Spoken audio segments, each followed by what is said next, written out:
traffic problem. Later, details of its $20 million solution as well as reactions from residents. And refugees from Afghanistan are arriving in Ohio over the coming months. What Governor Mike DeWine has to say.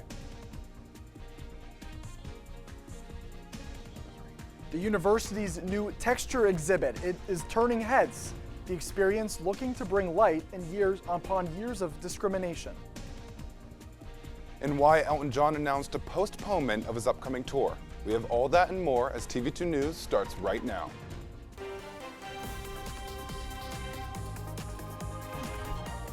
This is TV2 News.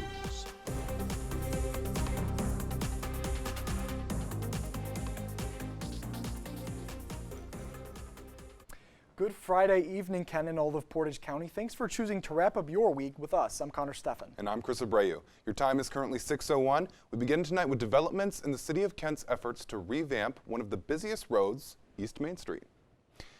As of now, the $20 million project has moved on to the designing process, expected to last until 2024. Right, and that process played out Thursday night in a community meeting at the Student Center. Kelsey Drennen was there. She has the latest details. Kelsey? That's right, guys. The city has started to move forward in the process of fixing the intersection between Willow Street and Horning Road. This is what you all need to know. Director James Bowling talked with the people of Kent to explain their plan with creating a safer intersection for drivers and pedestrians. This project went through a collaborative process along with several partners, including Kent State University and PARTA Services. Multiple crashes have been happening at this intersection, which is the main reason for them redesigning this area. This area in the front of campus was the worst crash corridor in Kent, Portage County, and all of Summit County. So this project can't happen without the university, long and short. And they've been a great partner in helping with not just making the corridor better, but also making it better for the neighborhoods too. After the designing process, they'll begin to start construction in 2025, which is estimated to last for 3 years. If you would like to voice your opinion on the matter, another meeting will be held on September 21st at Kent United Methodist Church from 5 to 8 p.m. Reporting for TV2 News, I'm Kelsey Drennen. Kelsey, thank you for that report. And now to another project. Kent will be recollecting bids for its proposed City Hall after reaching higher than expected. The building proposed at the site of the old police station was projected to cost over $7 million. New estimates are in the range of $9 million.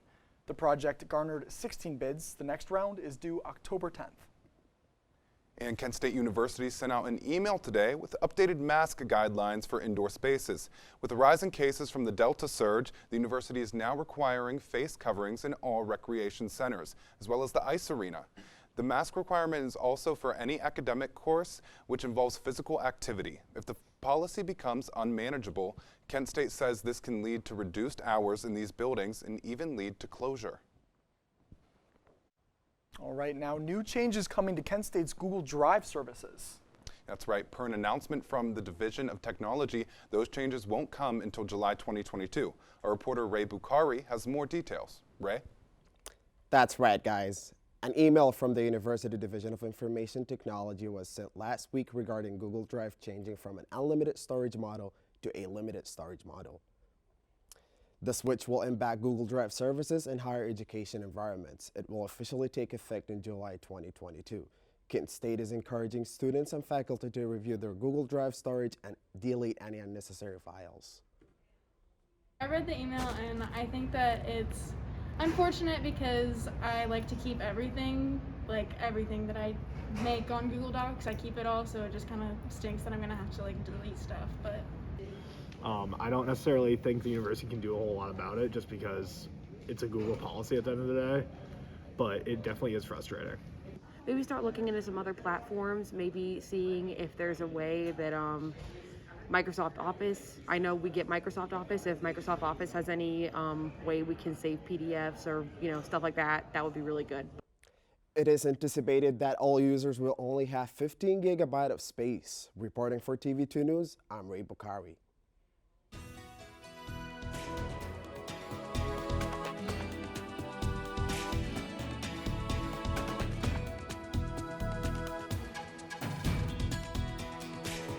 Hello, all of Portage County in Northeast Ohio. I'm TV2 weather anchor Odin Amador-Gorby with your Friday edition forecast.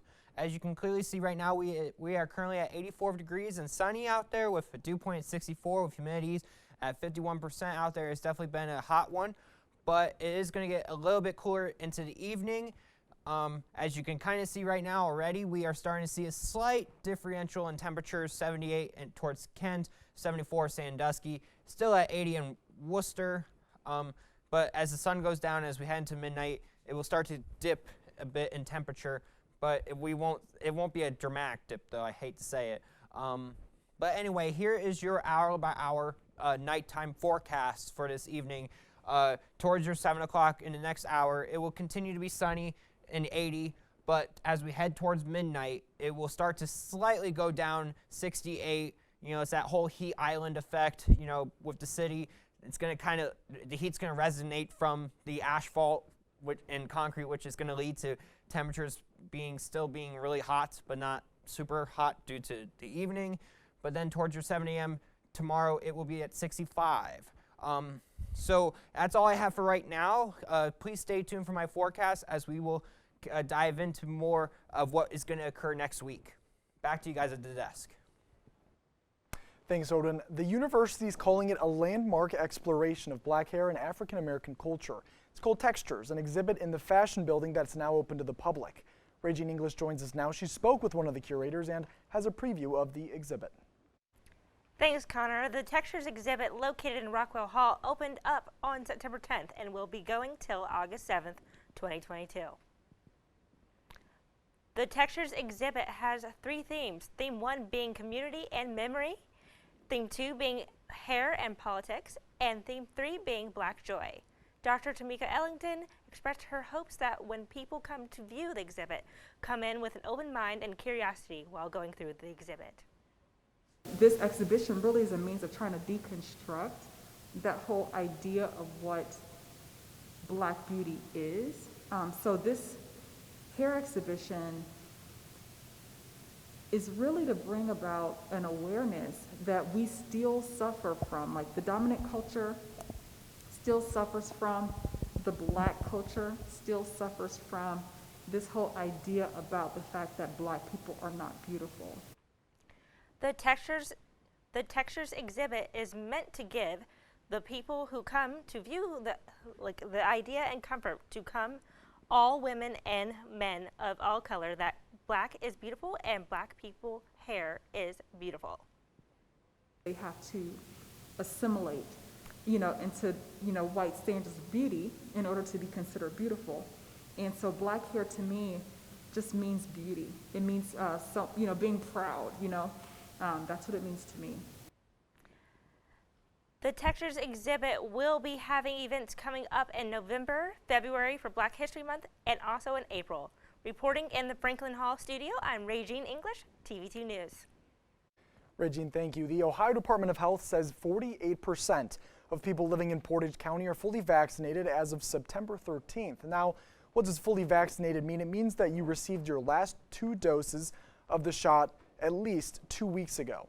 Ohio reported over 1.3 million cases this past week, a 4% increase from the week before. Mike DeWine announced that Afghanistan refugees will be arriving in Ohio in the coming months. How the state plans on relocating them. And the global effort to cut back emissions. A recent announcement from President Biden on that front when TV2 returns.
Can we get strawberries? Okay.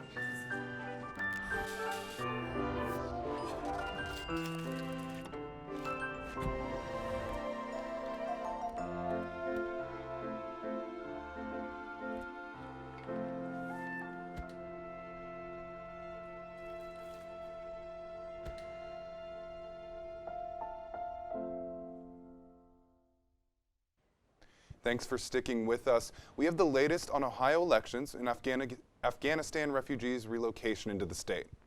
Anthony Furiga has the latest as your top headlines from across Ohio. My name is Anthony Furiga, and we have a lot of news stories coming from Ohio.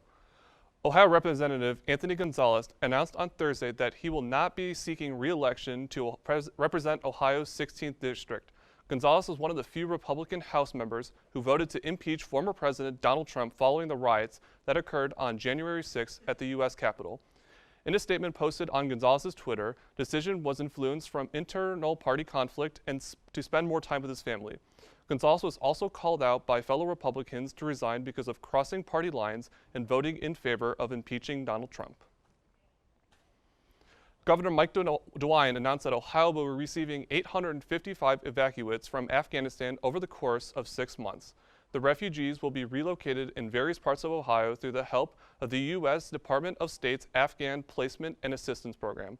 The goal of the program is to help rebuild and assist the evacuees as they adjust to living here in the United States. The program is also designed to help those who have not received refugee status. Ohio's unemployment rate has remained steady over the last 2 months. The Ohio Department of Jobs and Family Services released Friday that August's unemployment rate was 5.4%, the same rate as July. The number of unemployed across the state decreased by 218,000 in the past 12 months. Since August 2021, Ohio has seen a decrease of 9% in unemployment from August 2020. All right, thank you for that one. Now, new reports from the Ohio Department of Health, about 63% of schools across the state are requiring masks. This comes as Ohio reported over 10,000 new cases among K-12 staff and students. This brings the new total in schools to over 28,000 over the last month, August. Governor DeWine encourages face coverings in classrooms, but has repeatedly stated he will not be mandating any anytime soon. Ohio lawmakers are trying to get an anti-vaccination mandate bill through the House, specifically for COVID-19 shots. If passed, the bill would block governments, public schools, state agencies, and state universities from mandating COVID-19 vaccinations or requiring proof of vaccination. It would also prohibit penalization if someone is not vaccinated. Hospitals and business associations are lobbying against the bill since employers would not be able to require the shot. We're committed to focusing on the science and will drive our decision making and will carefully consider those data in the context of the clear and obvious public health need to continue slowing the spread of COVID-19, which at this time is leading to the deaths of close to 2,000 Americans each day. False claims that vaccines can lead to infertility has created hesitancy among young women to receive the vaccine. Public health experts say there is no known link between the vaccine and chances of pregnancy. They reiterate the vaccine is safe and effective. The U.S. National Institutes of Health said it was spending $1.7 million to research the potential effects of the vaccine in menstruation. Doctors say other factors which may cause menstrual changes include stress and lifestyle changes related to the pandemic.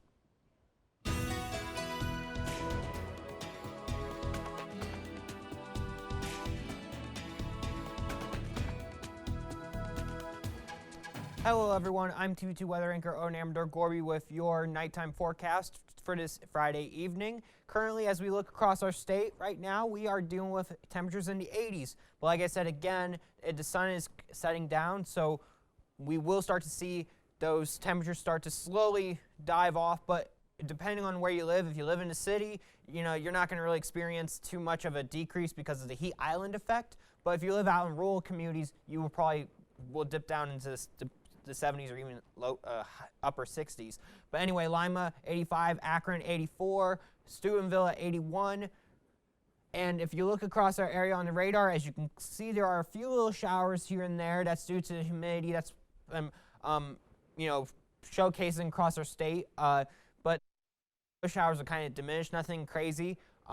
We call those popcorn showers. They just pop up out of nowhere and then they blow themselves out later, within minutes even sometimes. Anywho, this is your 7-day outlook. As you can clearly see, we are going to deal with high temperatures in the 80s this weekend, so it's going to be really hot.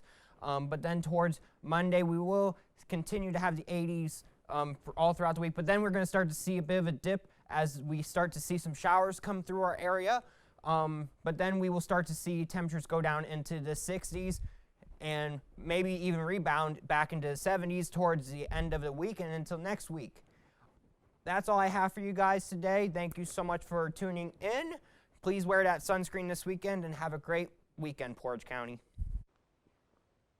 Thanks, Donald. Be sure to put on some sunscreen. Now, the U.S. is teaming up with the European Union to tackle a potent greenhouse gas. Friday, President Joe Biden announced that the countries are making a global pledge to reduce emissions of methane. They want it down to nearly 30% by the end of the decade. Scientists warn methane is more dangerous than carbon dioxide to the atmosphere because it traps as much as 25 times as much heat. And Kroger is recalling their 16-ounce bagged kale product due to a possible listeria contamination. The product was produced by Baker Farms and has a best-by date by September 18th. It was sold in states across the country, including Ohio.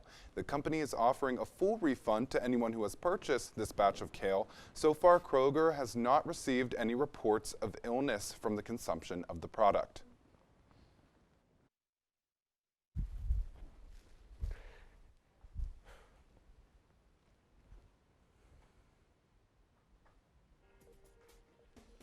Kent State football takes on a top 5 opponent Saturday. All the details and more after the break. Ride? No, I got my car, but I actually really need to go to the bathroom. Dude, are you okay? I am definitely buzzed. Yeah. I think I will take this and I will take that ride home.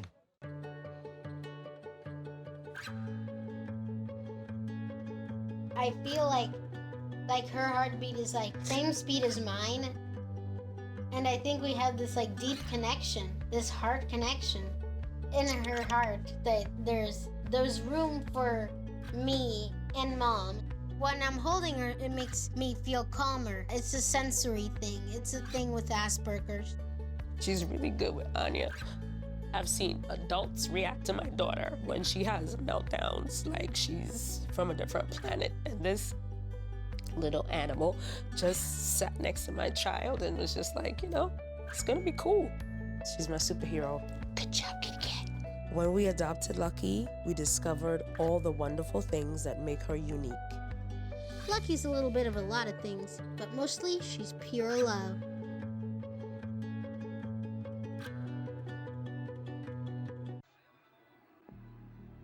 The inherent right to work is one of the elemental privileges of a free people. Endowed, as our nation is, with abundant physical resources, and inspired as it should be, with the high purpose to make those resources and opportunities available for the enjoyment of all.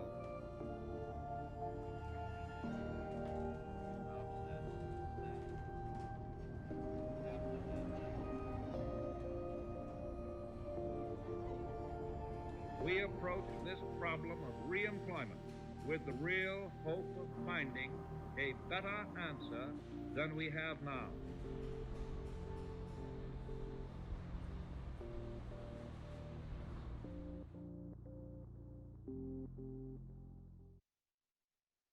And now, your TV2 Sports Report. Welcome to TV2 Sports. My name is Ryan Shanko.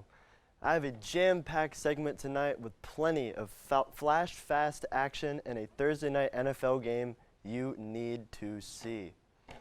We're going to start off tonight with some Kent State volleyball action. The Flashes looked very tough to beat, defeating interstate rival Youngstown State 3-1. The Flashes were led by freshman Ainsley Goose, who recorded a team-high 16 kills on 13 airless swings for an .812 hitting percentage, which was the third highest in program history. With the win yesterday, the Flashes improved to 5-6 on the year. It picked up some much-needed momentum as they prepare to face off against Duquesne at the MAC tomorrow at 4. Kent State football has a rare opportunity this Saturday, the chance to defeat a top 5 opponent. That's right, the Flashes are taking on the 5th-ranked Iowa Hawkeyes tomorrow. Kent rolls into Kinnick Stadium coming off a 60-10 win over VMI, a game in which the Flashes ran for 494 yards. Iowa comes into this matchup following back-to-back top 25 wins, so maybe they'll overlook a dangerous Kent State team. If the Flashes have a shot to make history, they have to find a way to force turnovers and run the ball on a tough Iowa defense. Last night, the NFL came through yet again, giving us an instant classic between two NFC East rivals, the Washington football team and the New York Giants. Last night we had the Giants and the football team in an NFC East divisional showdown, and the game did not disappoint. We start in the third quarter. We see the Giants down 1 until Daniel Jones delivers a beautiful touchdown pass to Darius Slayton. That would give the Giants a 20-14 lead. Now we move to 4:41 remaining, and we see fan favorite quarterback Taylor Heineke deliver a beautiful throw, and Ricky Seals-Jones makes an acrobatic touchdown catch, just barely managing to get those feet down, and that puts Washington on top late in the fourth. And with 4 seconds remaining, Dustin Hopkins has a chance to win it for Washington and puts it wide right, but Dexter Lawrence jumped off sides. So we see a second chance for Hopkins, and this time he puts it inside the upright, and Washington wins 30-29. I'm Ryan Shanko for TV2 Sports. Thanks for hanging out with me. Now back to Chris and Connor. 3, 2, 1 takeoff. SpaceX launches into space with its first all-civilian crew. What they have to say about their first day in space. Hamilton was adopted from a rescue in 2008. He's quite the pug about town. He gets invited to a lot of parties. He knows he's a pretty big deal. How could you not love him?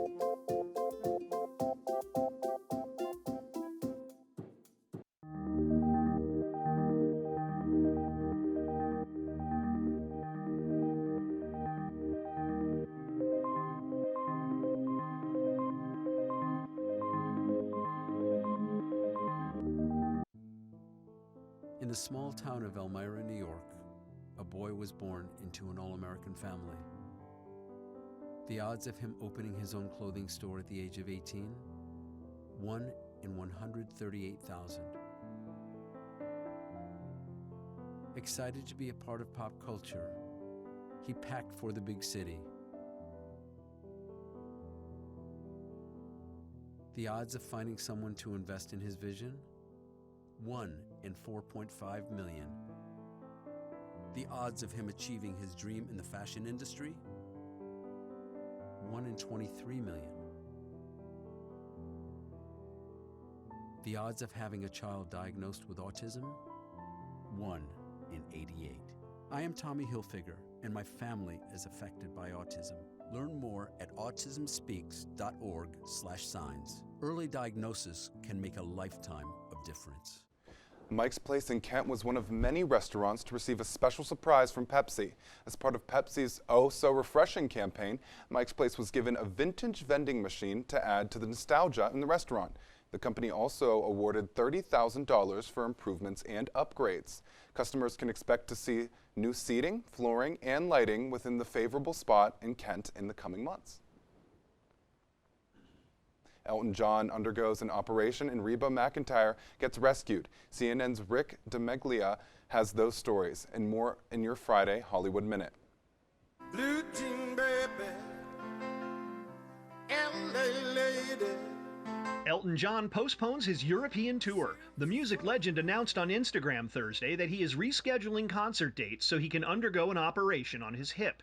John explained that a nasty fall has left him in severe pain and he wants to avoid long-term complications. Well, he was a writer, a lawyer, a priest, a poet.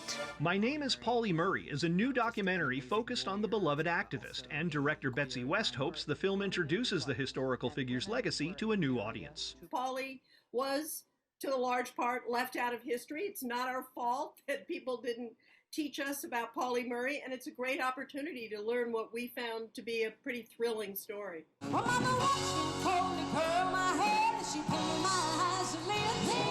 Reba McEntire gets rescued. The country music icon had to be evacuated on a fire ladder from a second-story window in Atoka, Oklahoma on Tuesday. The incident occurred after the collapse of a staircase in a historic building she was touring. She revealed on Twitter that no one was seriously injured. In Hollywood, I'm Rick Damigella.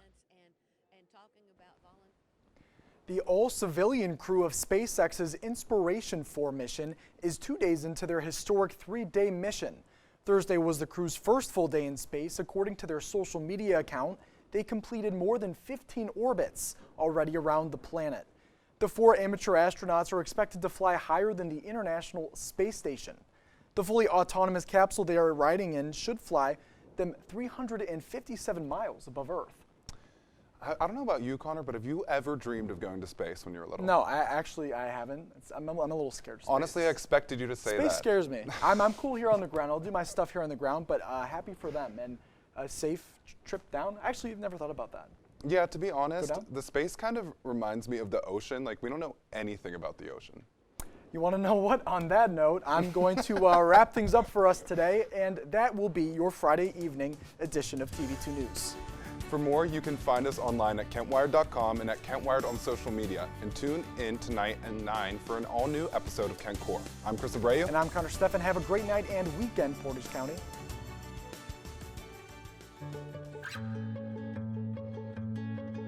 I feel like her heartbeat is like same speed as mine. And I think we have this like deep connection, this heart connection in her heart that there's room for me and Mom. When I'm holding her, it makes me feel calmer. It's a sensory thing. It's a thing with Asperger's. She's really good with Anya. I've seen adults react to my daughter when she has meltdowns, like she's from a different planet. And this little animal just sat next to my child and was just like, you know, it's gonna be cool. She's my superhero. Good job, kitty cat. When we adopted Lucky, we discovered all the wonderful things that make her unique. Lucky's a little bit of a lot of things, but mostly she's pure love.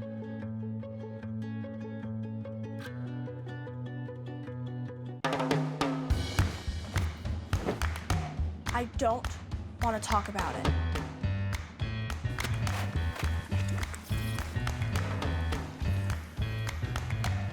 I don't want to talk about it.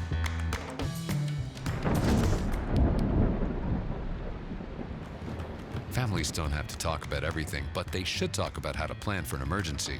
Get tips and resources to make your family's emergency plan.